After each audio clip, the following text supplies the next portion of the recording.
Hello, Serge here from the back porch. There's been some discussions in the last few dailies about this forward shaft lean, which has led into discussing is the left arm straight, and as well as some points about flipping the club and everything else. And today I'm going to stay on the forward shaft lean and the impact one more time, because I have some great comments from you, the Sergeites, and as you know, I really like to bring those out, because it's when you have good things to say, I think it's as meaningful or as much or more than when I say the same thing.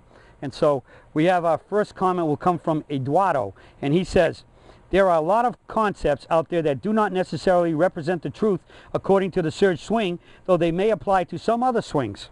One of them is breaking the wrist, the same for the forward shaft lean. Serge has a master setup position. As we know, that is where, when you set up to the ball, we want the trailing arm, the back arm, to be curled inward, where the inside of the elbow is pointing straight up to about close to 12 o'clock, and a clock in front of me here, 10, 11, 12, 1, 2. Okay, it's pointing up there, so that way as we turn and let our arms rotate a little bit, as you can see from this view, as I go this way, they're both quite level. So with both forearms and elbows level, we get to lift up perfectly vertical, straight up, so that the club is light. All right, we know we can swing a light club more consistently and faster than a heavy club. Now we come to the other section. If your hand was high, like most people are taught and get into, especially if you're aiming left and aiming to the right, which would be to the right of the target, where you'd have to pull it back, or you got your shoulders too open as a right-hander this way. The right arm is on above it, so at this point you can't lift up anymore until you what? You try to get your levels back to level so they can go up. Your elbows and your forearms, but normally once the club is in motion, it usually flips past, and now again the triangle is not level. It's tilted, and that's why the clubs are going back flat and inside. So great observation from Eduardo. Serge has a master setup position that, if you follow it, will create a forward leaning shaft position, because you set up with a little forward leaning shaft when you take the grip he suggests. Again, that is, if you grip the club correctly and you get into your left arm, your forward arm and shaft in line.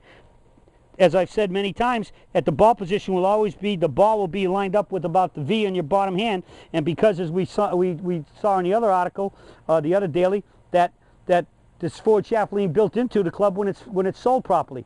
Naturally, a wedge has a lot more than a 7-iron, and as the clubs get longer, there's less.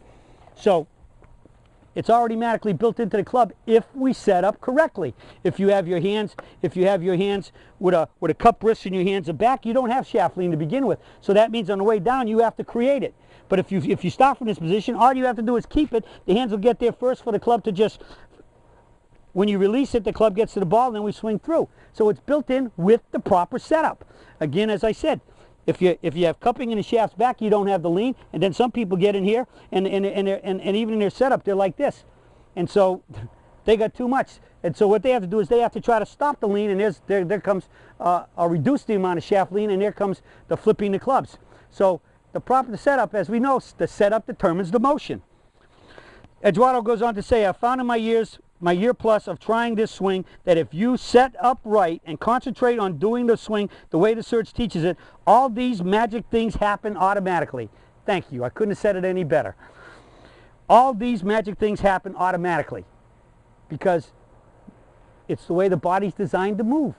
And all we're doing is setting up in a position and then making the proper swing. The perfect setup at address still has to have the correct swing, because the perfect swing, if you start making the wrong moves, will destroy everything too. So the perfect setup sets up being able to make the correct swing. And that's exactly what Eduardo's saying here. Set up correctly and do the 3/4 limited turn swing to a T, and you won't have to worry about where the hands are, or the shaft is, or the wrist. Perfect. Thanks a lot. Good luck, and keep it vertical, Eduardo. Spot on answer, Eduardo. Short Game Wizard came back after that and said, forward shaft lean or trapping is essential to compressing the ball properly. What is not discussed is a driver or long club can be trapped without the club leaning forward. This is due to the trap angle is relative to the center of the body mass. The farther back, the more the angle of trap, and vice versa for the driver. So what he's saying is, as clubs get longer, because they're longer, we have a tendency, especially if we turn too much and get into sacred burial ground and or turn and get the club long, the body moves ahead. You've effectively created a trap angle, meaning that when your body's ahead, even if when your body, with the position it's in being ahead of the ball, either because A, you were deep and came over the top, or you just moved your shoulders first, bad timing, the shoulders are ahead, the hands, and even when the hand's getting back to what should be the impact position directly below the sternum, the club is de-lofted because of the fact that your body's so far ahead, the club, by the time the club finally gets there, the head is de-lofted, and that's what we see on drivers on the top of the head. You see all those scuff marks and sky marks because they got ahead and they ended up with creating forward shaft lean. Again, it's out of position. As to the flip question, the surge swing creates the trap when the arms straighten out at impact. You notice he said arms. He didn't say, that's what I talked about when everything comes down right and the hands get to the ball line first, where the ball is. That rotation squares it up, and then the club is right now accelerating past the hands at warp speed into the forward, catches the toe up and then up the tree, and the whole rest of the body, the whole backside is chasing everything up to be able to do what?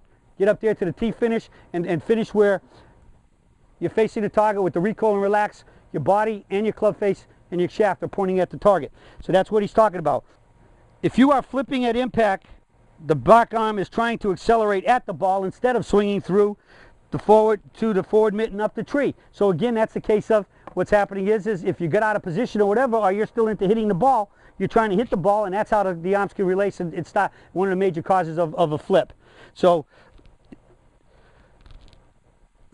focus more on the feel of the swing through the ball and less of the ball. Good luck. So again, he's making an short game wizard is saying feel the swing in your practice swing, swing the feel, and just let it happen when you make the right setup and make the right moves in the mitten up the tree on both sides. All right. So these are two great comments, comments and their visual and their perception of what the swing accomplishes when you start with the correct setup and make the correct movements of the swing. All of this stuff happens, so that's why we can take ourselves out of mechanics mode into play mode, which is feel that practice swing and then swing that feel when you go to hit it. And you maintain the things you worked on in the range, you can play better golf and shoot those lower scores because you're out there playing golf, thinking about scoring, not about mechanics. Okay? So that's what the surge swing can help you all do to help shoot those lower scores. Well, that's it for the surge for today, and I'll be talking to y'all again soon.